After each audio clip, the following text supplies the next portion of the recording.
En esta oportunidad vamos a tratar de compartir, no vamos a ver lo que teníamos previsto de la NIF6. Lastimosamente, Luis Zúñiga, nuestro querido amigo, se presentó con un problema de salud, que le tocó ir al médico, nada grave, aparentemente nada grave de COVID, pero sí un problema de inflamación del apéndice. Esperemos que no termine en apendicitis, si no, no le vamos a poder contar con él el día miércoles. Pero de todos modos, he procedido a adelantar el tema que vamos a ver el día miércoles sobre las diferencias que existen entre NIF completas y NIF para pymes. En ese contexto, entonces, voy a compartir, voy a compartir mi pantalla y ustedes van a poder observar que está en blanco, porque justamente está el material en borrador y con ustedes mismos les voy a seguir explicando las diferencias y voy a seguir llenando el material. De todos modos, va a ser muy útil aclarar algunas situaciones. Entre ellas es que el día de mañana, tal como habíamos hablado con Hernán, a las 12:30 vamos a terminar la clase y vamos a abrir todos a otra cuenta de Zoom que le vamos a enviar el vínculo para la foto que vamos a tener de todos los participantes. La recomendación es que los hombres estén con camisa, pienso que sin corbata o con corbata, bueno, ya les dejo al criterio de ustedes, pero no le va en respeto de que hay muchos lugares que es muy caluroso. Pienso que una camisa estaría bien.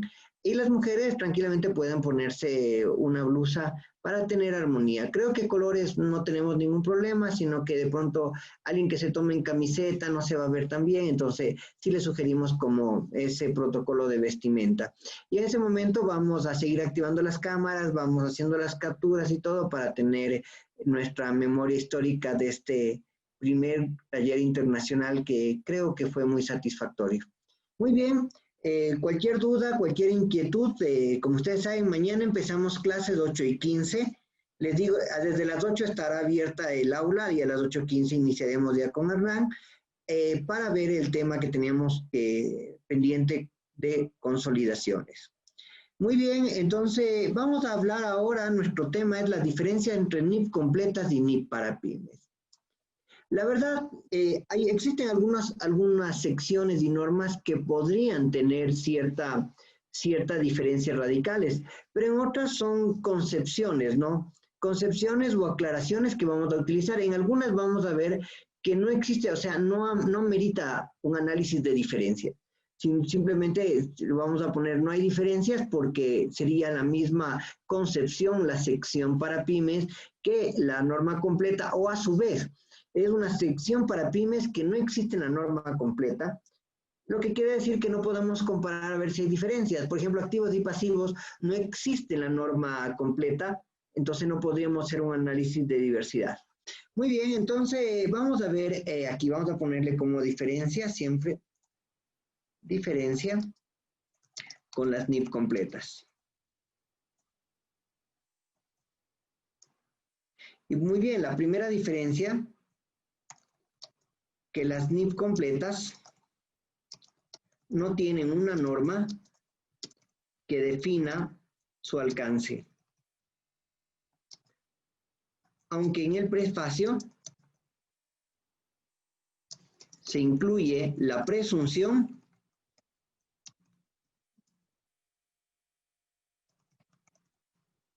que una entidad con ánimo de lucro llegará a la presentación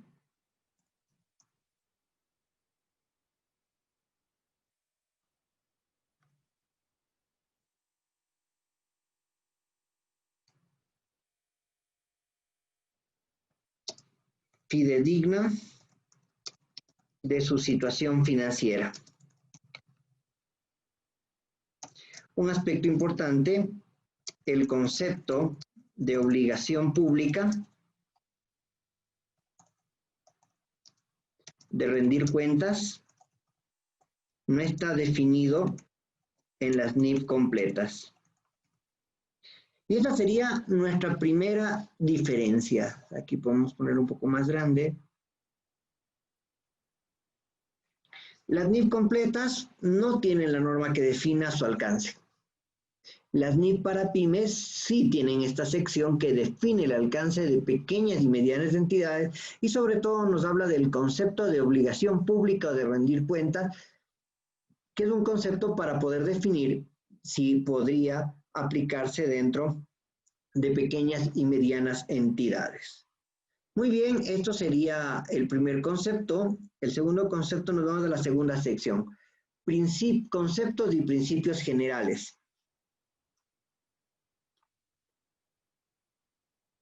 Diferencias con las NIF completas. Y aquí, ¿qué tenemos? Que el marco conceptual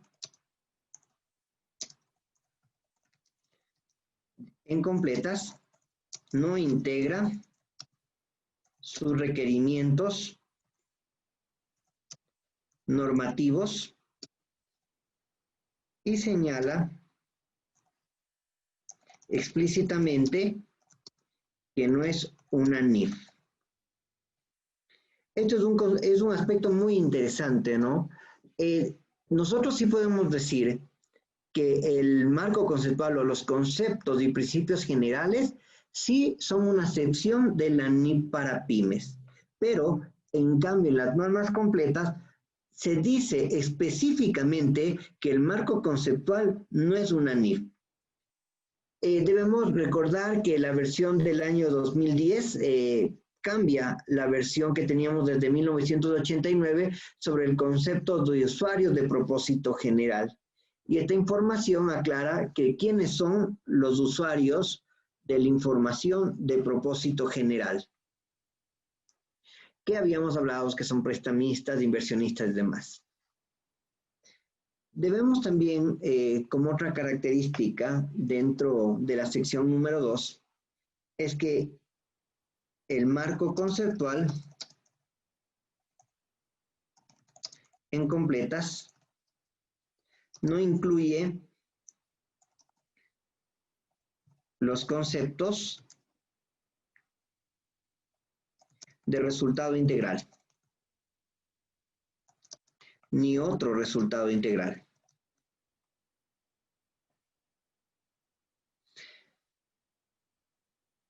Y tampoco, finalmente, tampoco trata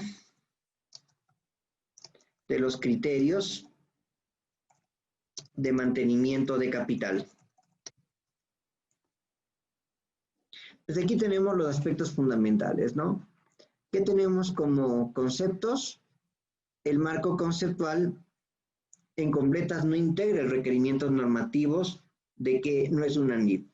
Y el marco conceptual no incluye el concepto de resultado integral ni otro resultado integral. Por eso nosotros vamos a poder observar que en muchos casos, como en reevaluación, como en beneficios a los empleados, la entidad puede tener la potestad de reconocer como ingresos ordinarios o gastos ordinarios los efectos de otros resultados integrales. Entonces, esto es un aspecto que hay que tratar de ver y tampoco trata sobre el aspecto de mantenimiento de capital. Me falta aquí la número 3, perdón.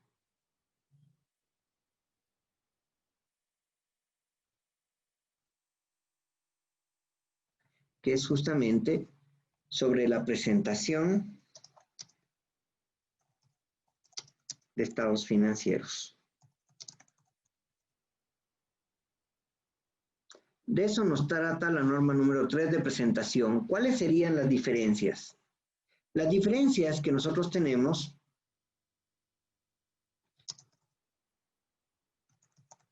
radica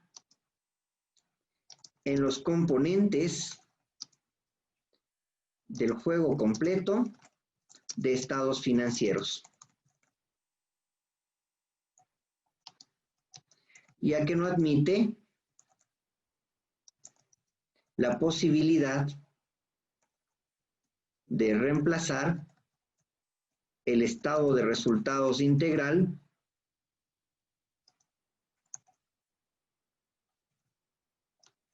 y el estado de cambios en el patrimonio con un estado único. Esa es la principal diferencia que nosotros podríamos analizar.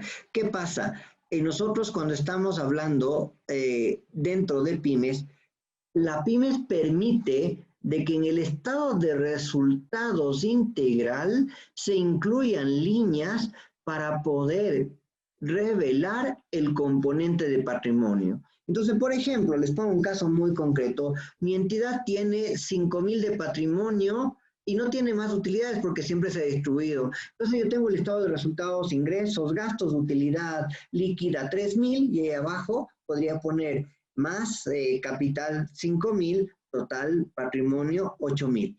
Eso sí se permite, es una presentación condensada que sí permite la norma pymes. Permite esa o la presentación separada, pero en normas completas no se permite esta situación. Entonces, eso es uno de los aspectos que prácticamente no existiría el estado de cambios en el patrimonio si alguien opta por escoger el estado de resultados aplicado en pymes en los cuales revela el componente patrimonial. Muy bien, luego de eso tenemos el estado de situación financiera, que es prácticamente conocido como el estado de resultados, ¿no?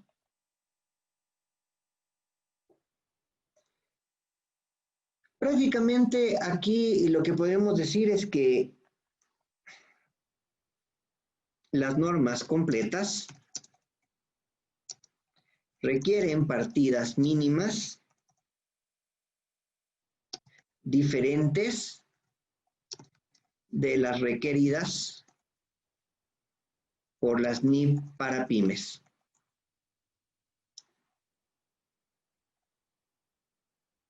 Destacándose la presentación por separado de activos no corrientes mantenidos para la venta y grupos de desapropiación, o nosotros le decimos activos no corrientes y actividades discontinuadas,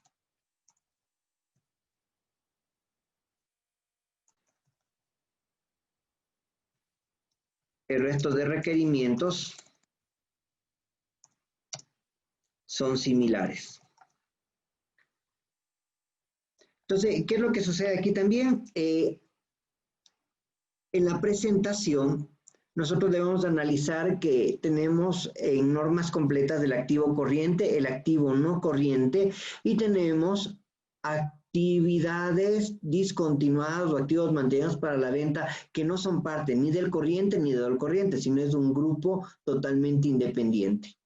Aquí, en cambio, sí, las pymes no requieren esa clasificación, o sea, pueden tranquilamente considerarla, seguirle considerando como corrientes o no corrientes sin que tengan esa separación específica. Es otra diferencia por justamente la inexistencia de algunos requerimientos que aplican la NIP número 5.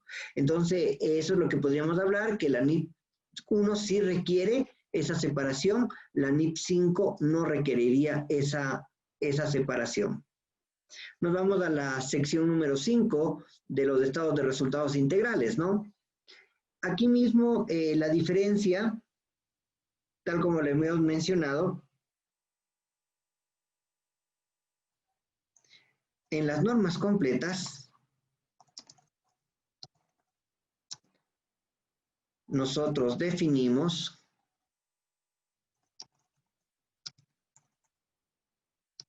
cinco estados financieros.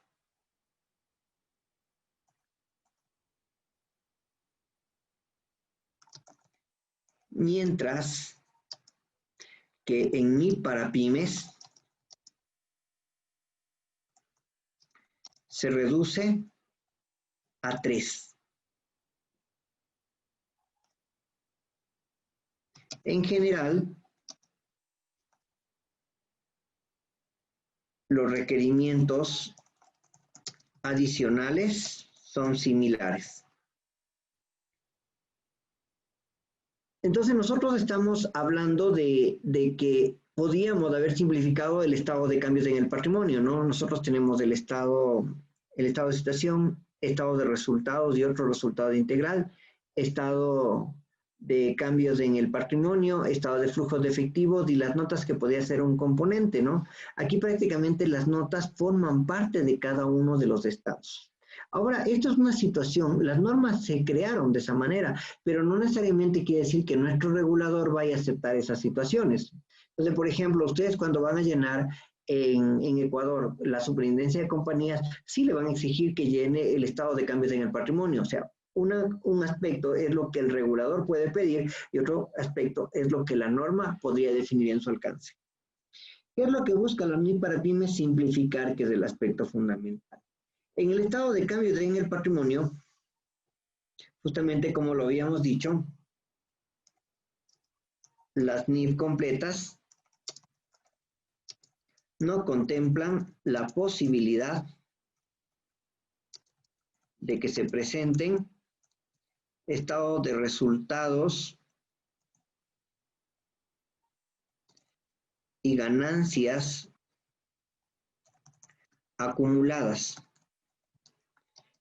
como lo permite la NIF para pymes. Bueno, ustedes se dan cuenta que prácticamente seguimos retomando porque hay secciones que podrían ser un poco repetitivas, podríamos decirle, porque nos habla de estado de resultados y esto nos habla del estado de cambio en el patrimonio y ya sabemos que en pymes se puede unificar los dos.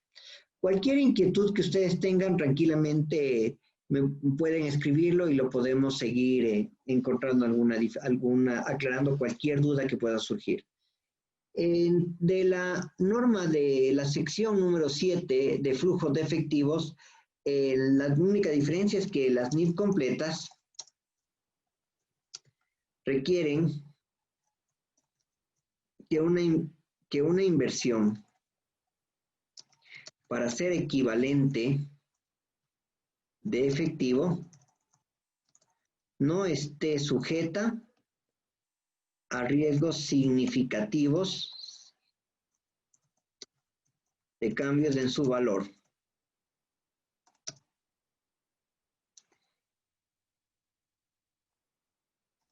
Este requerimiento no está presente en la NIF para pymes. Entonces, recordemos de que dentro de la NIF número 7 nos habla bastante de cuándo una inversión puede ser equivalente al efectivo, porque yo puedo tener una póliza, pero si la póliza es a 30 días, yo la considero como un equivalente efectivo, pero siempre y cuando no esté sujeta a riesgos significativos de cambio de su valor. Esto no está presente dentro de la NIF para pymes. En la sección número 8 de la nota de los estados financieros no podríamos decir que existe una clarificación porque las notas forman parte de las revelaciones generalmente. ¿Qué es lo que nos pide la sección 8? Una declaratoria primero de que los estados financieros se han elaborado bajo el contexto de NIF para pymes. El resumen de políticas contables significativas. Recuerden que en la NIC número 1 ya se eliminó el resumen, sino ahí hay que aplicar la revelación total de la política contable significativa. Es una diferencia que se sigue dando. Bueno, esta podría ser una diferencia, ¿es verdad? Déjenme más bien arreglarle. No lo había visto como diferencia. La NIC 1 ya no permite el resumen de políticas contables significativas, sino la revelación integral de las políticas aplicadas por la entidad. Listo. Ay, perdón, esto es en el anterior, en el 8.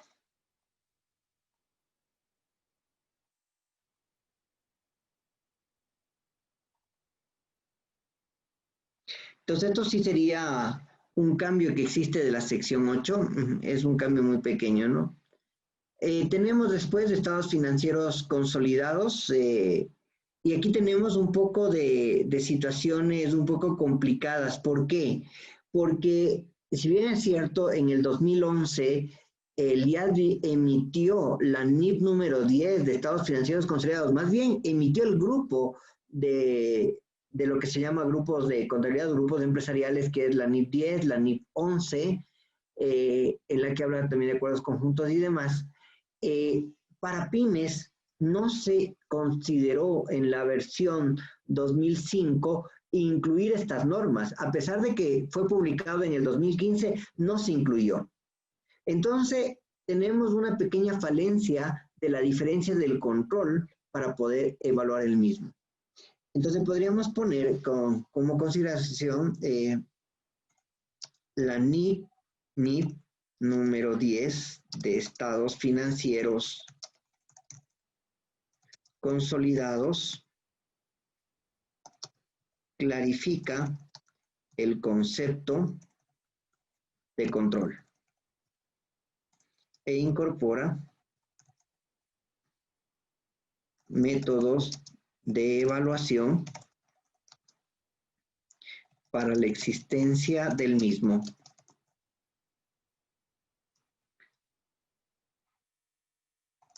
Que no están disponibles en la sección 9 de pymes.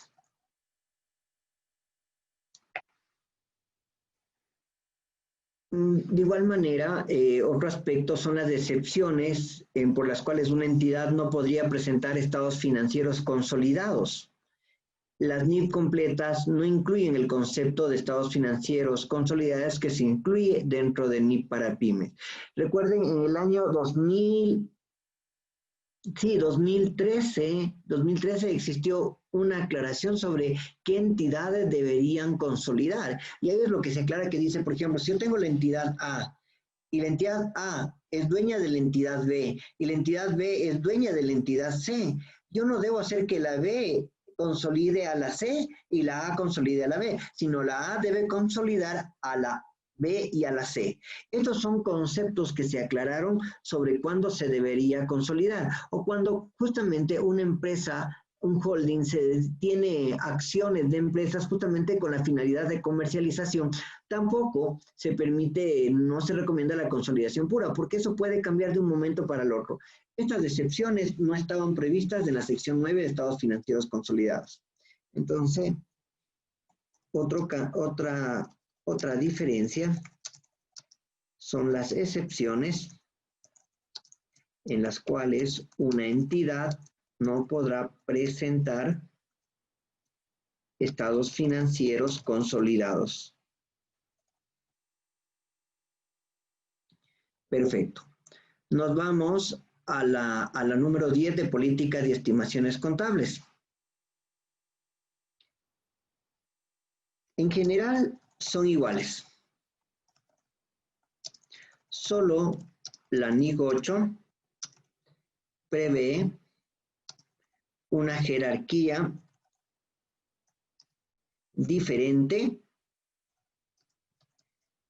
de las políticas contables de la entidad.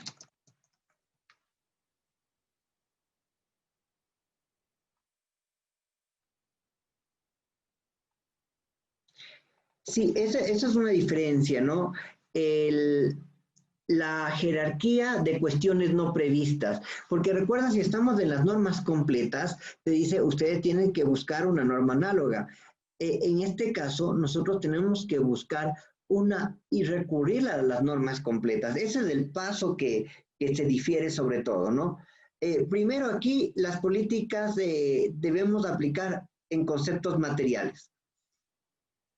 Debemos crear que la jerarquía de la resolución de cuestiones no previstas se van primero a las NIP completas. Luego sigue la jerarquía normal. Y los cambios de estimaciones se siguen manteniendo como que se reconocen prospectivamente y los errores se reconocerán retrospectivamente, tal como habíamos hablado en la sección 10. Muy bien, luego que tenemos la sección 11 y bueno, aquí hay bastantes diferencias, porque la NIF 9 incorpora la valoración de activos y pasivos basados en el modelo de negocio de la entidad. En cambio, la sección 11 no presenta dicho requerimiento.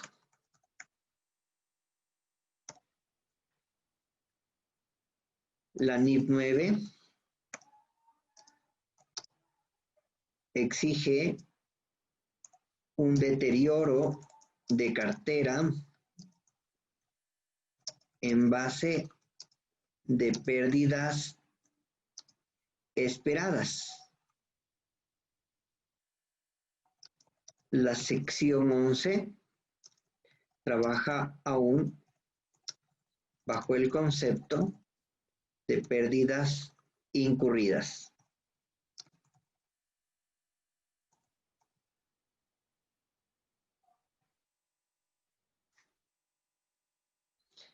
Otra diferencia es que la sección 11 incorpora la probabilidad de que una entidad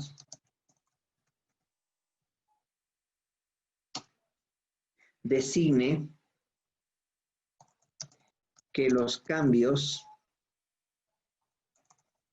en valor razonable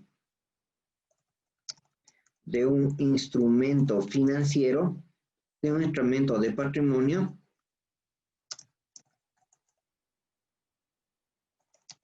se impute en la cuenta de otro resultado integral.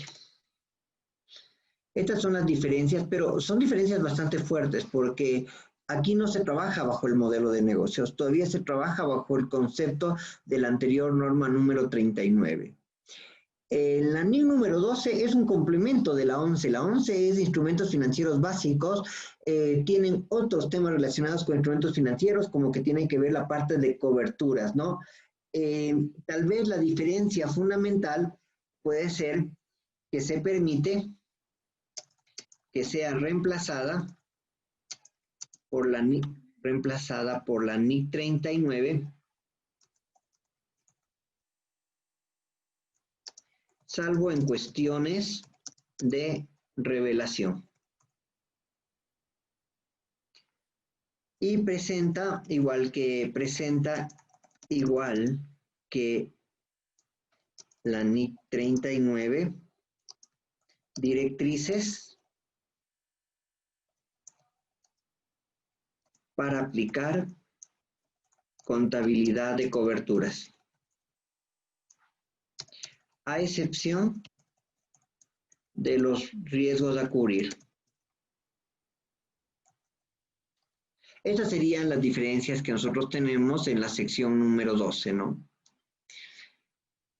En inventarios, la siguiente sección que es la número 13, que trata de inventarios, prácticamente son muy similares, ¿no? Tal vez la gran diferencia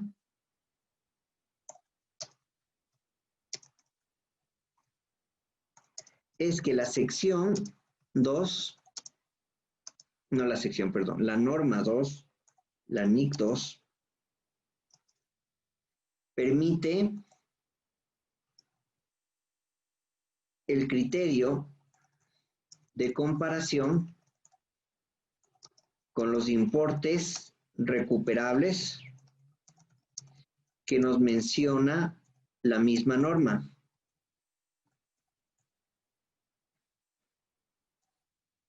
Mientras que en la NIF para pymes están en la sección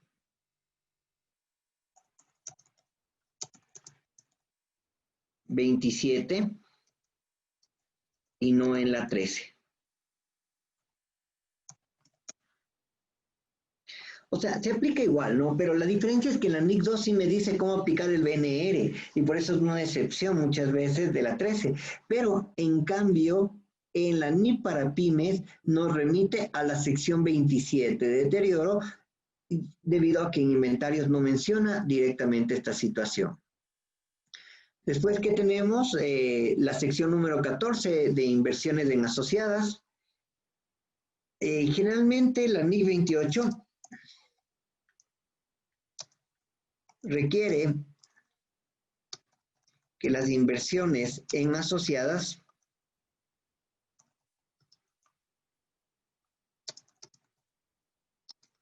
se midan utilizando el método de la participación.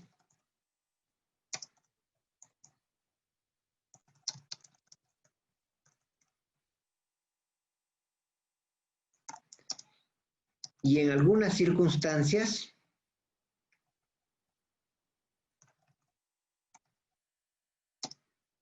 se requiere que las inversiones se midan utilizando el valor razonable.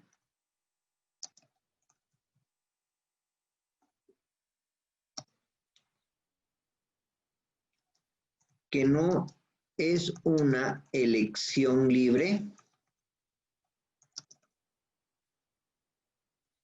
como lo presenta la NIP para pymes. Aclaremos esta situación. A partir del año 2011 cambiaron las modificaciones de la NIC 28, en la que se obliga a que justamente siempre se aplique el valor razonable con una salvedad de que se presenten estados financieros consolidados y en el consolidado sí se aplica el valor razonable. Cuando se aplica en el consolidado el valor razonable, en el separado podría mantenerse la inversión al costo, pero es una excepción. Pero si yo tengo una inversión, debo siempre medir al BPP. Pero en pymes nos da una libre elección de medir al costo o al valor patrimonial proporcional. Puedes medir al costo menos cualquier deterioro o al valor patrimonial proporcional, que sería el valor razonable. Esa sería la diferencia dentro de la 14. Después tenemos la NIP número 15 de inversiones de negocios conjuntos, ¿no? Recordemos que antes existía la NIP 31 que medía las inversiones en asociadas y en base a esa se generó la sección número 15. Luego, en el 2011, el IASB, cuando sacó el grupo de negocios, emitió la NIP número 11 y derogó la 31 y ya obliga a la aplicación de la NIP número 11. Tal vez la diferencia solo entre activos controlados de manera conjunta y entidades controladas de manera conjunta.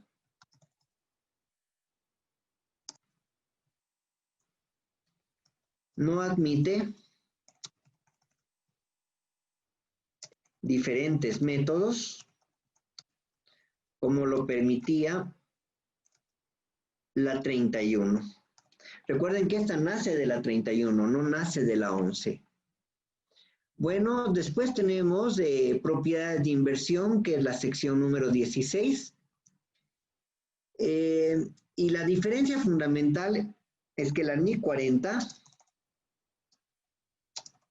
plantea la elección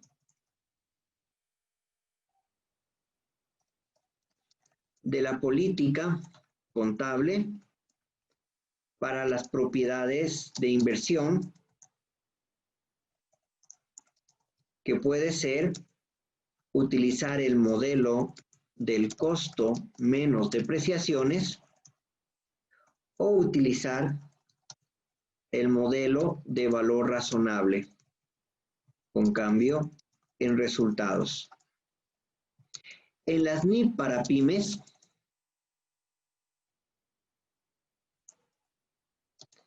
no se plantea esto como elección de políticas contables, sino que el uso de ambos criterios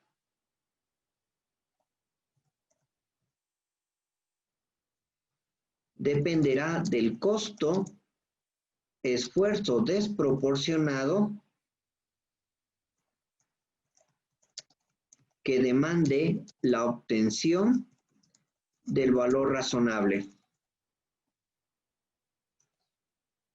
Cuando no se mida al valor razonable,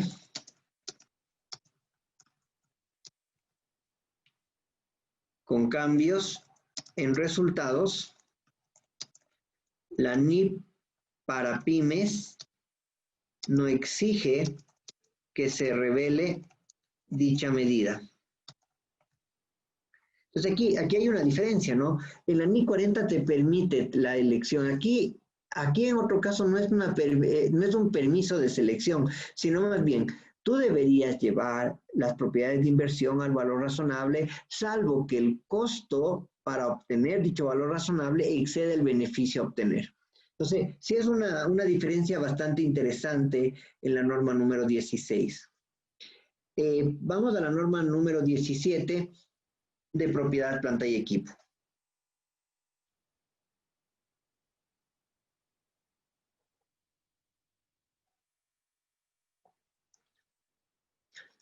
¿Tengo alguna pregunta? Déjenme ver. La NIP para pymes salió, la no pymes en la última hora. Ah, perdón, sí. Después le arreglo, sí.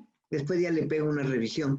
Como les digo, como ustedes sabían, este material lo tengo en borrador, pero no lo tenía listo para ahora y por lo que se enfermó Luchito me tocó a ustedes tenerles aquí un poco lento, porque estoy digitando, pero de una vez después les comparto el material que les va a ser bastante útil. Entonces, justamente, sí, después le reviso, muchas gracias. ¿Quién me escribió? Déjenme ver, que no le vi el nombre. Ah, Rodi. Listo. Entonces, la NIC 17 inicialmente con la versión 9 había una gran diferencia, que la gran diferencia era que no permitía los dos modelos del costo y del revalúo. Pero en el 2015 se permitió y en este sentido solo hay una gran diferencia. La diferencia es que la NIC 16 requiere, miren que es obligatorio, ¿no? Que en cada fecha de emisión de estados financieros se revise las estimaciones que son base de cálculo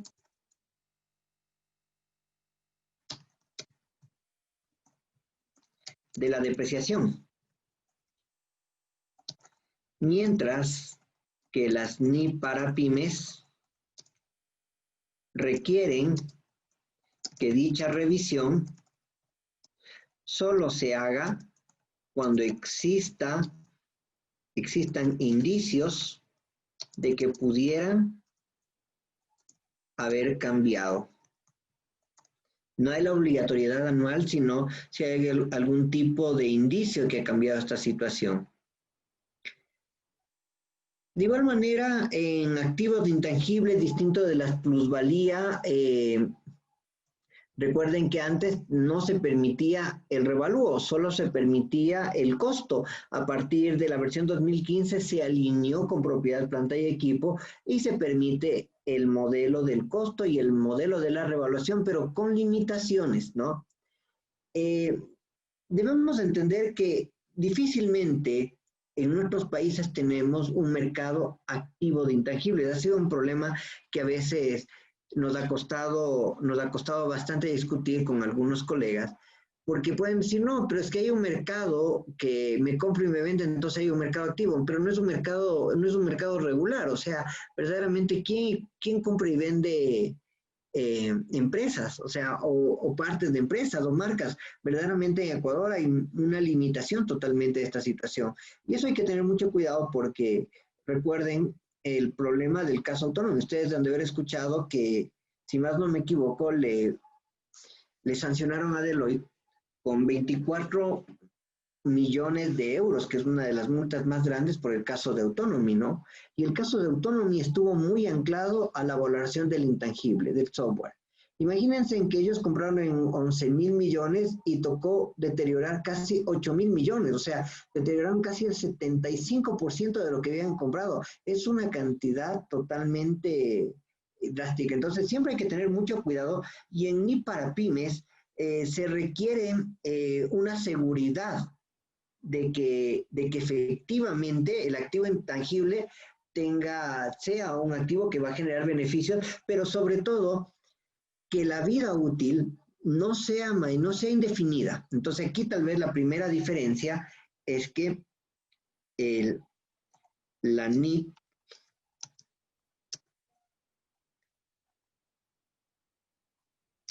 (38) permite a los activos intangibles clasificarlos como finitos o de vida indefinida.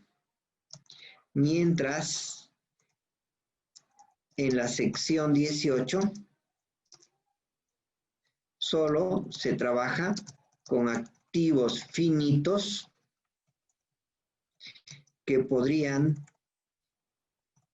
tener una vida de hasta 10 años. Esa es la gran diferencia que tenemos en activos de intangibles. Muy bien, la siguiente, la número 19, son combinaciones de negocios, ¿no? Nuevamente volvemos a algunas situaciones. La NIP 3, que trata de combinaciones de negocios, fue revisada en el año 2008, ¿no? Y esta reemplazó a la NIP 32. Aquí permiten algunas situaciones dentro de instrumentos de patrimonio que, bueno, no, la parte de la NIP 32 se fue a la NIP 3. Y ahora se permite que ciertos gastos de emisión de instrumentos de patrimonio deben tratarse como nos dice la norma 32, o sea, incluyéndola ahí. En cambio, en NIP para pymes requiere que se considere la parte del costo de la combinación del negocio. Entonces, prácticamente esa sería la diferencia fundamental. Y tal vez la otra es que la plusvalía no puede ser indefinida, sino debería ser amortizado también hasta 10 años, que son los aspectos fundamentales. A ver, vamos a poner el texto, ¿no?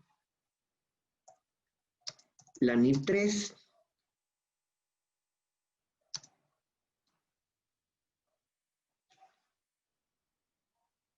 debe presentarse como lo requiere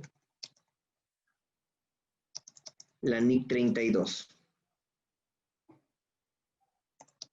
Es decir, los gastos de emisión en instrumentos de patrimonio.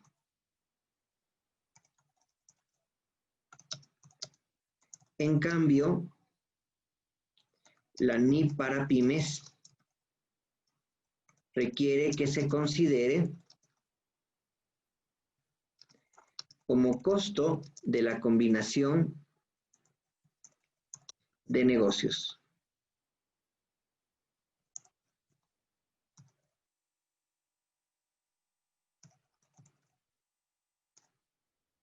De igual forma, la diferencia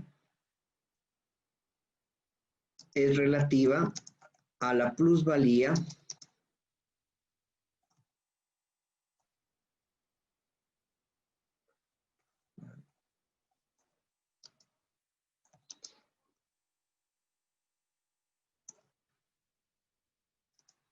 que permite su amortización. Listo, eso sería la norma número 19. De ahí nos toca una norma que ha sufrido muchos cambios. Obviamente, creo que de los cambios mayores, que es la norma de arrendamientos, ¿no? La NIP para pymes se alinea a la NIP 17 de arrendamientos, que permite clasificarlo en operativo y financiero.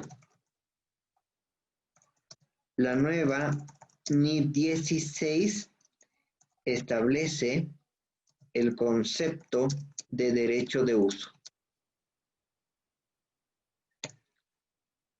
Eso tendríamos que ver con la 20. En la 21 de provisiones y contingencias prácticamente no tenemos algo relevante, no hay una diferencia general.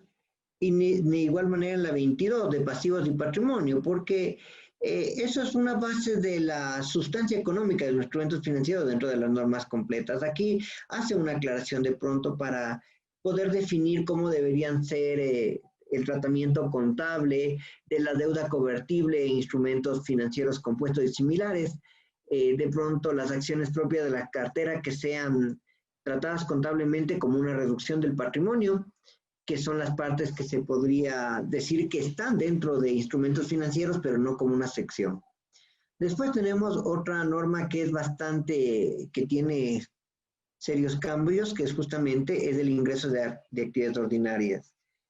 La NIF para pymes se estructuró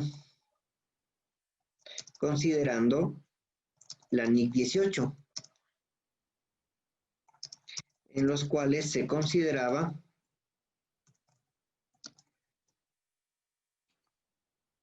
los elementos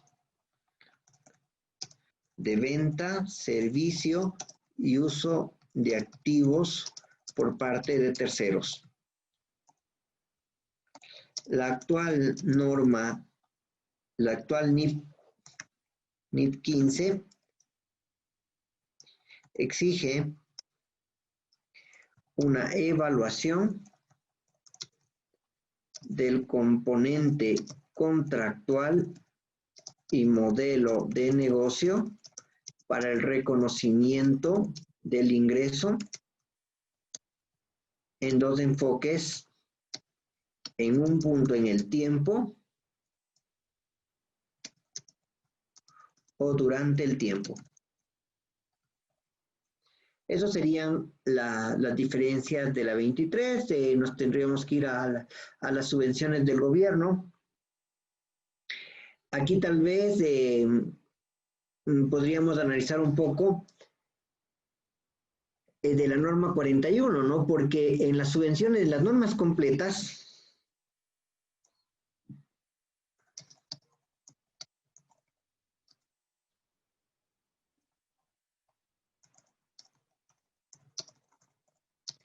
la parte de subvenciones de agrícolas se deriva a la NIC 41. En el caso de pymes, se aplica directamente a la sección 24.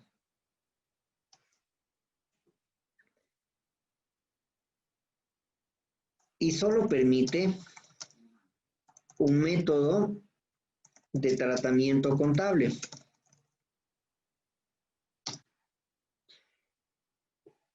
En la NIC 20 te dan alternativas de tratamiento contable, ya sea considerarle como un pasivo, considerarle como un ingreso, dependiendo de varias características.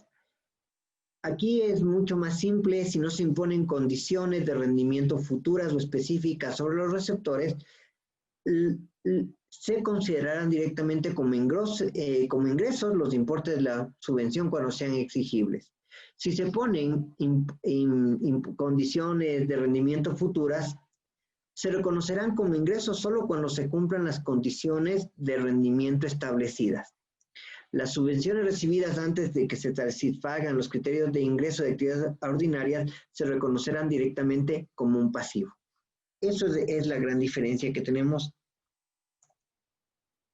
en las subvenciones del gobierno. Vamos a la norma número 25 de costos por préstamos, y aquí hay una diferencia muy fuerte, ¿no?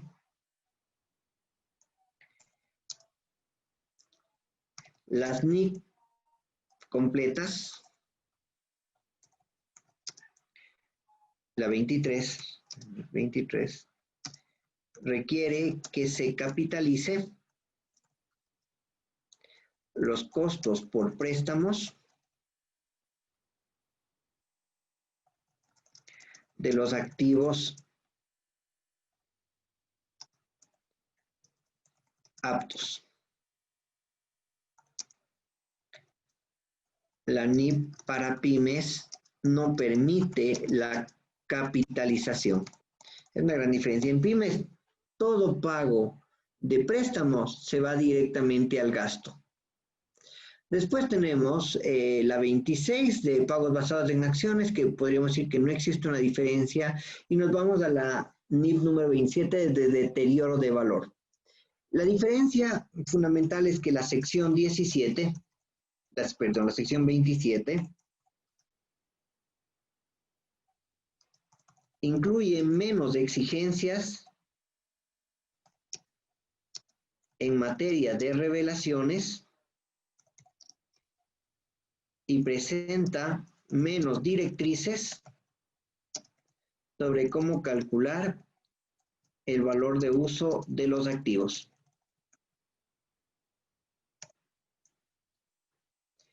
Otro tema es que lo que hemos hablado, que la sección 13 de inventarios remite a la sección 27 de deterioro para su cálculo. Muy distinto de la NIC 2 que da su propia intervención. Muy bien, y nos vamos a la sección número 28 de beneficios de empleados, ¿no? Nosotros debemos entender que las normas completas tenemos un componente actuarial que se deriva al ORI. ¿Tenemos alguna pregunta por acá? Alexei, se escribió 25 en lugar de 27. Perdón, válido. 27, gracias. Entonces, en las normas completas tenemos un componente actuarial que se deriva al ORI, ¿no es cierto? Nosotros tenemos el otro resultado integral y los resultados del periodo. Mientras en PYME,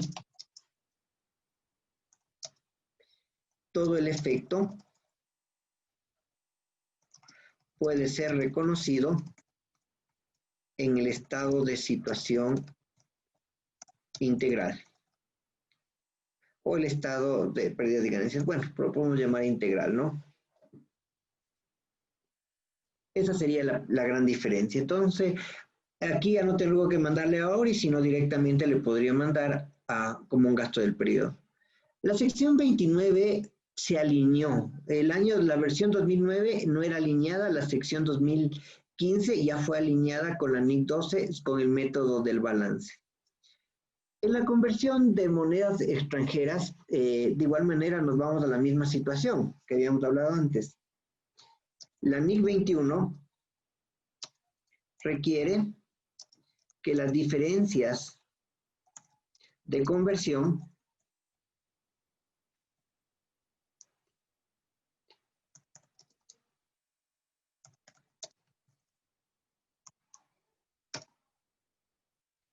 sean reconocidas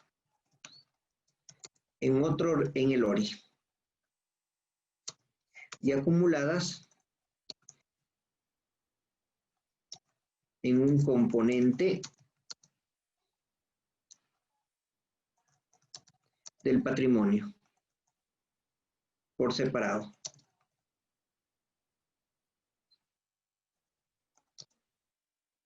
Las NIC para pymes requieren que estas diferencias de conversión no se reciclen. Recuerden que hablábamos de los componentes que se reciclaba con José Luis Arnolet, no, José Luis Romero. Entonces, aquí justamente las NIC para pymes, ¿qué es lo que requieren? Que esta conversión no se recicle en el mismo patrimonio. En hiperinflación no tendríamos una diferencia marcada, de igual manera en hechos ocurridos después de la fecha del balance, ni tampoco en la información a revelar sobre partes relacionadas. Tal vez nos toca ir a la 34, que son actividades especiales. Y las principales diferencias de la sección 34 y la NIC 41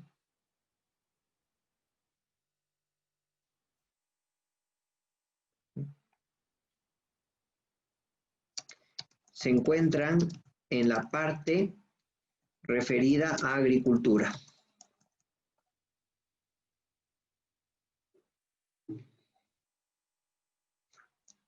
Bajo el concepto de la presunción de que siempre se podrá obtener un valor razonable de los activos biológicos. Mientras en la sección 34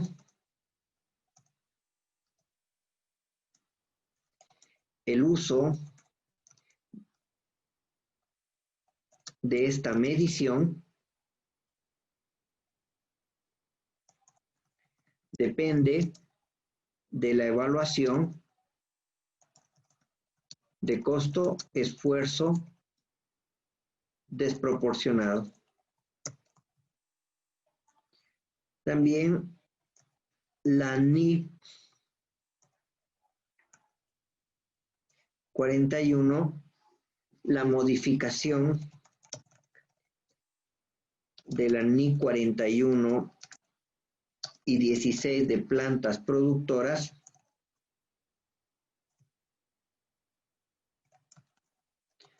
no están alineadas en la sección 34. Además que ustedes si ven la sección 34 son 2 hojas, o sea, verdaderamente no tiene mucha claridad, pero se podría aplicar, porque obviamente si sabemos que el valor razonable es muy difícil de conseguirlo, podríamos aplicar el costo y al ir el costo podríamos aplicar algo parecido a la NIC 16, pero recuerden que en las plantas productoras abandonamos la 41 y nos convertimos en propiedad planta de equipo, y ni para pymes no estaba aplicado todavía eso. Lo que quiere decir que yo puedo utilizar el costo, pero como un grupo no de propiedad planta de equipo, sino de activos biológicos o de plantas, sí, de agricultura, plantas, no de plantas productoras, sino activos biológicos de productos biológicos, que sería el concepto de la 34, ¿no?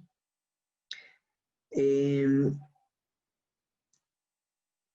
las actividades de extracción, tal vez es un poco distinto. ¿Por qué? Porque la NIP 6 tiene otra línea bastante diferente, que es prácticamente un concepto alejado del marco normal. La verdad no se lo he considerado porque muchas pymes no van a aplicar actividades extractivas porque son mucho más complejas, ¿no? Y como le digo, las diferencias prácticamente con la NIP 16 y la CINIP 12 están un poco alineadas, pero hay que remitirse a la parte de las normas completas para poder visualizarlo. La sección de pymes de actividades especiales que une agricultura y extractiva es demasiado general, demasiado básico. Y vamos con la última norma, que es justamente las diferencias de la transición para pymes, ¿no? Sobre todo se originan en la parte de las entidades sin obligación de rendición pública de cuentas. Aquí deberíamos también decir que hay un concepto de la impracticabilidad que está ausente de la NIP 1, que en cambio está analizando desde dentro de la NIC 8 como una modificación. Entonces, prácticamente aquí lo que podríamos decir, la diferencia, perdón un segundo,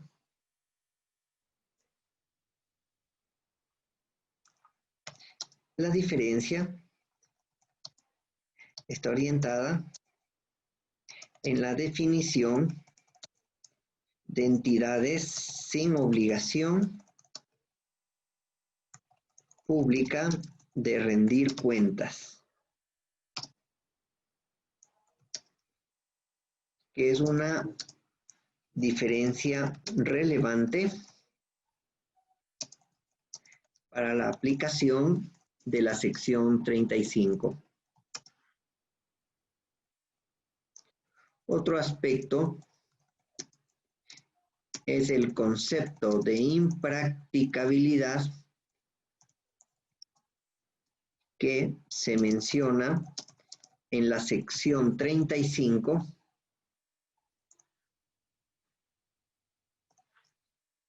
pero no en la sección, en la NIP 1. Y bueno, aquí hay exenciones de reexpresión de partidas, proporcionar información comparativa, pero también se mantienen algunas cosas como el costo atribuido por revaluación, ¿no? Y esto sería prácticamente por eso lo que a veces me decían, ¿por qué no hacemos un seminario de NIP para pymes?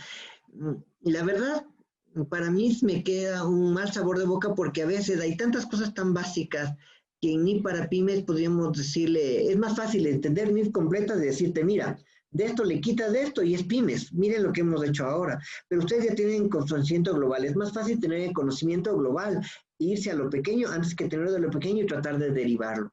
Ustedes ahorita, si quieren, bueno, actualmente ACA no tiene la certificación de NIP para pymes porque, como ustedes saben, está a punto de cambiar y a ellos les parece que no sería ético una certificación a puertas de un cambio. Entonces, por ello suspendieron el concepto de la certificación de NIP para pymes. Pero yo estoy totalmente seguro de que si ustedes querían dar una certificación para pymes, también la aprobaban, porque los conceptos son totalmente similares y como ustedes pueden observar, solo son diferencias que podríamos replicarlo de una manera general y van a encontrar que prácticamente es lo mismo en algunos temas. Obviamente las normas completas son mucho más grandes porque ya tenemos 12 años más de desarrollo normativo. De todos modos, el esfuerzo del grupo, o sea, mientras estuve en el SMEI, mi propuesta era la alineación, porque no es posible de que nos separemos cada vez más de la divergencia.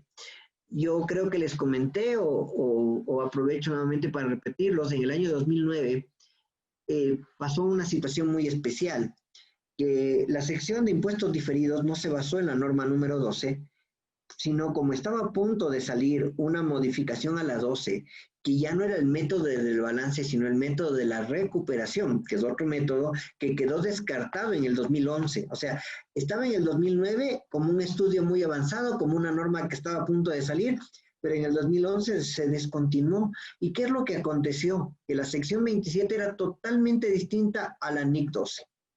Nadie se dio cuenta porque nadie evaluó bien la sección 27 y todo el mundo aprendió a calcular impuestos diferidos por el método del balance. Pero si alguien revisa la sección de impuestos, impuestos sobre la renta de la NIC para pymes versión 2009, es totalmente distinta a la versión que existe de 2015. ¿Por qué? Porque el SMEI aquí en tiempo dijo, como nos va a demorar 5 años, ya pongamos este cambio que se va a dar en ese tiempo. Entonces, a raíz de eso, les quedó como una experiencia de no querer poner las normas que no hayan sido publicadas. Pero fue un craso error, porque cuando salió el 2015, omitieron la norma 10, 11, 12, 13 y 14 que ya estaban publicadas. O sea, la norma de NIP para pymes 2015 no se alinea en nada con esas normas, ni valor razonable, ni consolidación de grupos, ni conceptos de la nueva NIC 19, o sea, era totalmente desactualizada. Entonces, por ese temor, en cambio, le volvieron demasiado retrógrada, muy retrógrada. Entonces, en el actual grupo se planteó de que debe ser armónico y debe ponerse la relevancia. Entonces, por ejemplo, decían, un grupo decía que no, hasta que no esté aprobada no debería entrar a arrendamientos y no debería entrar a la NIP 15. Pero yo les digo, si no entramos con la 15 y la 16, el próximo cambio de NIP para pymes sería prácticamente el 2016, 2026. O sea, estaríamos como unos 9 años de retraso entre NIF completas y pymes, que verdaderamente no permitiría una comparabilidad y el momento de que haya consolidaciones sería un dolor de cabeza. Entonces, nuestra posición siempre fue alinear las normas completas con las normas para pymes. La única diferencia es que definir los grados de practicidad. Por ejemplo, no calcular el factor exógeno en el cálculo de pérdidas esperadas, sino trabajar con la data histórica de la NIP número 9. Eso simplifica totalmente el trabajo. En la norma de arrendamiento de establecer un procedimiento mucho más simple para poder definir qué es una modificación de contrato, tal como se aplicó en el concepto COVID. Y eso esperemos que esa nueva norma completa, que seguramente saldrá en el primer trimestre del 2021, refleje un acercamiento sobre las normas NIP completas y las normas NIP para pymes. Muy bien, mis queridos amigos, estoy abierto a cualquier pregunta, comentario que ustedes puedan tener. Como les digo, yo les pido mil disculpas porque no estaba previsto dar el día de hoy este curso. Más bien me apena mucho haber tenido que estar redactando toda la norma aquí delante de ustedes, pero ya quedamos con Luis que él nos va a ayudar el día miércoles, que es nuestra última clase. El tiempo ha pasado verdaderamente muy rápido. Parece que fue ayer cuando empezamos con los problemas de la anterior plataforma y hubo tantas situaciones y ahora prácticamente estamos 3 meses que hemos compartido con una gran cantidad de expositores. Ustedes habrán visto, hay muchas personas que les ha gustado tal vez las características de un expositor, de otro expositor. Cada uno tenemos nuestro propio estilo, nuestra propia forma de ver las cosas. No es que sea más malo o más bueno, sino es la identidad que tenemos cada uno de ellos. Pero yo me siento bastante satisfecho porque he visto los avances, he visto un poco los tipos de preguntas, también las personas que han venido asistiendo regularmente a pesar de sus múltiples actividades. Y bueno, eso es un aliciente para saber que hemos dejado sembrando un concepto de aprendizaje. Y de todos modos, yo estaré el próximo miércoles, bueno, como siempre estoy pendiente, pero el miércoles estaré para brindar una despedida formal a todo este hermoso grupo. Y mañana estaremos listos para tomarnos las fotos, ¿no? Después hacemos el montaje del viaje virtual. Mis queridos amigos, si no existen más preguntas, daremos por terminada la clase.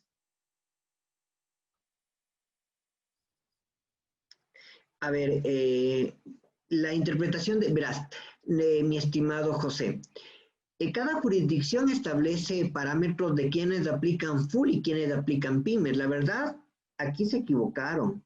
En Ecuador, en Colombia, en Perú no estoy tan seguro, porque la verdad ya casi nadie aplica ni para pymes, de lo que me han logrado comentar, ¿no? No hay una obligatoriedad porque inclusive hubo algún recurso de amparo en el que no le obligaban a aplicar las NIB y toda una situación por sigilo bancario, ¿no? Entonces, cada jurisdicción determina, y se equivocaron en Ecuador y Colombia porque el término pymes, ellos dijeron, ¿cómo sabemos si es una pyme? Y se fueron al acuerdo de la CAM y dijeron, aquí dice que es pymes menos de 4 millones, menos de 5 millones, menos de 200 de empleados y eso lo apliquemos. Pero eso no era el concepto del IASBI. El concepto de pymes del IASBI era no cotizante, no obligado a rendir públicamente sus cuentas. Entonces, la verdad, desde siempre debieron haber aplicado ni para pymes. Lastimosamente, aquí no hubo ese concepto y se aplicó al criterio de la superintendencia.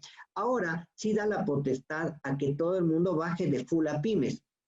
¿Qué se gana con eso? Primero, una estabilidad normativa. Lo que quiere decir que lo que ustedes aprenden ahora o lo que van a aprender con la nueva versión de NIP para pymes les va a dar 5 años que no van a tener que estar actualizándose y demás.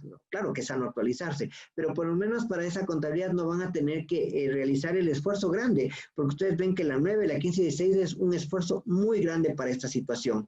Entonces, las jurisdicciones lo determinan y pueden bajarse de NIP para pymes, por supuesto. Deberían hacer una nueva adopción. ¿Eso qué quiere decir? El programa de capacitación, un programa de conversión, efectos de cambio, los balances comparativos y presentar nuevamente las NIP bajo pymes, o de pymes a full o de full para pymes.